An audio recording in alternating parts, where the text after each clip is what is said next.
Ja tu vēl joprojām gaidi to dienu, kad tev būs vairāk laika, vairāk enerģijas, vairāk naudas, kaut kādi labāki apstākļi, lai sasniegtu savus mērķus, lai uzlabotu savas partnerattiecības, lai sāktu savu biznesu, lai veltītu laiku vairāk tām lietām, kas tev patiesi interesē, tāda diena nepienāks, ja tu viņu neradīsi pats pati. Nebūs vienkārši tāda diena, nebūs tā, ka pēkšņi visa pasaule, viss kosmos tev apkārt sastāsies tā, ka tagad mēs tev visu iedodam, lai tu to darītu. Jo redzi, tas ir tas dvēseles izaugsmes ceļš, kur mēs atbrīvojamies no visa liekā, kur mēs veicam lēmumus, atbrīvojam paši šo te savu telpu, paši sev, savai realizācijai, tajā savā vistīrākajā esībā. Un tas ir tas darbs, kas mums ir jāvelta katram pašam sev, ja mēs reāli gribam kādu dienu dzīvot tajā rezultātā.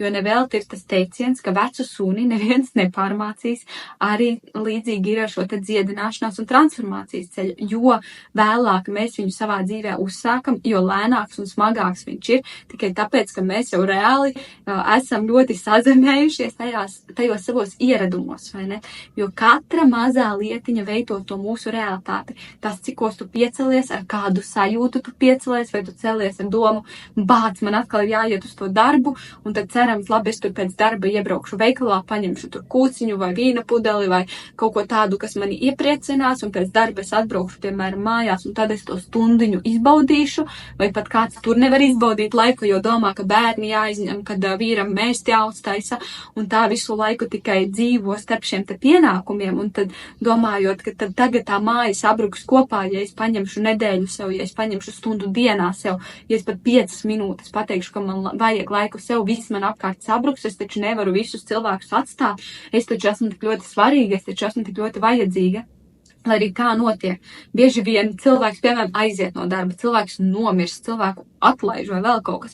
Un no tā visa pasaule neaiziet bojā, no tā visa struktūra sistēma neaiziet bojā, bet tas tikai parāda to, cik īstenībā mēs kā cilvēki attiecīgajos apstākļos esam gatavi pielāgoties. Bet mēs neiesim tos apstākļus iet un radīt kādam citam. Līdz ar to tas ir tāds sava ego sazemējuma ceļš, ka es atļauju iet un komunicēt. Es atļauju pirmkārt sajust un sadzirdēt, kas ir tās lietas, kas man ir vajadzīgas, kas vispār ir tā telpa, kurā es sadzirdu pati sevi, sadzirdu pati savas domas, savas vajadzības. Tā var būt stunda pastaiga mežā, kur es vienkārši attīros un sāku just, kas ir tās domas, kas manī nāk, kas ir tās pieredzes, ko vēl es vēlētos. Tas var būt, skaties, kas ir tas, kas ir tavā mērķu sarakstā, kas ir tajā dzīvē, ko tu vēlies dzīvot. Un tur ir jāpastāv par savu, tur ir jāpastāv pašai par sevi, par savām vēlmēm, par savām vajadzībām, jo neviens to nedarīs tavā vietā. Pilnīgi neviens. Pilnīgi neviens. Tikai tu pati vari zināt, kas tev ir visvairāk vajadzīgs. Tāpat tās kā tavs vīrs nezinās, kuras puķis tev jānopērk, vai kura rotiņa beigās ir tā, kas tev veikalā patīk, vai, ja tu nedalīsies ar to, ko tu vēlies, tu vispār nevari saņemt to. Ir ļoti, ļoti, ļoti reti gadījumi, ka tas ir. Bet, būtībā tas ir praktiski neiespējami, jo bieži vien, tad, kad mēs vispār uzdodam cilvēkiem jautājumus, kas ir tas, ko tu vēlies, vai kaut vai, ko man tev no veikala atnest, ja? Un tu esi tikko bijusi iepirkus visu, kas mājā vajadzīgs, un tev vienkārši pajautā, ko man tev atnest, ko man tev uzdāvināt, uzreiz ir jābūt gatavam sarakstam, mums vajag zināt, ko mēs gribam no dzīves, lai vispār atvērtu, paplašinātu telpu tam lietām ienāk mūsu dzīvē. Citādāk mēs tikai skatāmies, kā citi cilvēki forši dzīvo, un tad mēs domājam, es arī tā gribētu ceļot, es arī, ka man vienkārši tāpatās gribētos, ka man ir tādas partnera attiecības, kuras arī esmu mīlēta. Mēs tik reti pajautājam, ko tas cilvēks ir darījis. Ko tas cilvēks ir darījis, lai viņš tur nonāktu. Arī man tagad, piemēram, mums te ir vietā, kur mēs dzīvojam, kaimiņš, riktīgi superīgs cilvēks, un viņš tā saka, bāc, tev ir lai ne tā paveicies, tev ir tā paveicies, ka tev ir vienkārši tāds partneris, kas tik garšīgi gatavo ēst, jo, ka viņš dalās arī ar cilvēkiem, kas viņam rezonē, un kur viņš arī jūt, ka tā, enerģijas plūsma turpinās un forši, un man tik saka, tev ir paveicies, bet kad man ir pajautāts, lai neko tu darīji, lai tev tā būtu? Ko tu darīji? Kā tu vispār atļāvi tā sev dzīvot, ka tu kā sieviete nejūties sliktāka par to, ka vīrietis gatavo un tev tas nav jādara?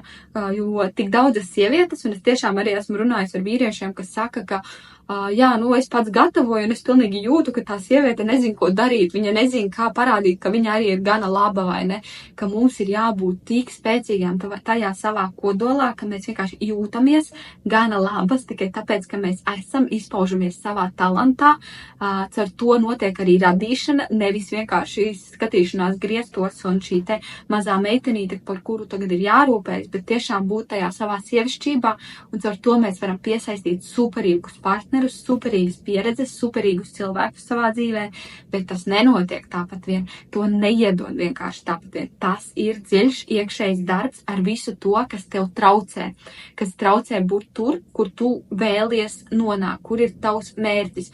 Un ja tev nav vilkme vispār kaut kur, nu tad nav brīnums, ka drīz vien piesaistās kaut kāda slimība, kas vienkārši tevi tiecās izolēt no šīs te planētas, tāpēc, ka tas ir augšanas process. Ir normāli, kad ir sēkla, ka sēklu ieliek zemē, tumsā, no tumsas viņa izaug ārā, un viņai tas auga augšanas process, kas vairo augļus, un atkal notiek tas transformācijas un paplašināšanās process, kas notiek ar dzīvību un nāvi, bet ja tev nav vispār šī te pavadiena, vēlmes, kaut vai sajūtas, kaut vai maza dikstiņa, kāpēc būt vēl šeit uz zemes, tad nav vairs daudz jautājumu, kāpēc ir cilvēki, kas ir radīti vienkārši tam, lai barotu sistēmu un nekam vairāk. Un tajā brīdī, kad ir tie daži individi, kas ir šeit, lai augtu un attīstītos, pēkšņi nestrādā ar savām traumām un vēlas būt par labiem cilvēkiem, visiem tiem, kas dzīvo savā kastē, dzīvo tajā, ka viss ir slikti, tad nav brīnums, kāpēc ir šī depresija tik izteikta, nav brīnums, kāpēc ir tik daudz pašnāvības tiecību, nav brīnums, kāpēc ir tik daudz slimību, tikai tāpēc, ka mēs meklējam ātros risinājumus. Ātri apēdīšu vienu tableti, man viss būs kārtībā. Aiziešu uz vienu sesiju, tur uz kaut kādu ajuvasku, uz tur sēnēm, uz bufo, uz vēl kaut kādu praksi, kuru tikai kāds cits izdarīs manā vietā. Jā, ļoti daudzas prakses, viņas ir ļoti spēcīgas, tā pati atzimšanas elpošanas praksa ir ļoti spēcīga, bet dzīvojot ilūzijā, ka es aiziešu, tur manā vietā izdarīs, un man nekas pašai nebūs savā realitātē jāmaina. Sāksim būt pieauguši savos pieaugušo cilvēku ķermeņos un sapratīsim to, ka mēs dzīvojam tādā realitātē, kur mūsu rīcībai ir rezultāts. Un ja tev nepatīk kaut kas tajā, kur tu esi, sāc uzdot jautājumus. Kad tas sākās? Kas ir tas, ko es atkārtoti daru, lai radītu šo lietu, šo situāciju? Un tas jau tev būs kā pavadiens. Tā kā sāksim darīt, sāksim uzņemties atbildību par savu dzīvi, lai mēs varam arī baudīt viņu. Jo tāpēc jau mēs esam, lai mēs izbaudītu to, cik forši ir būt šajā ķermenī.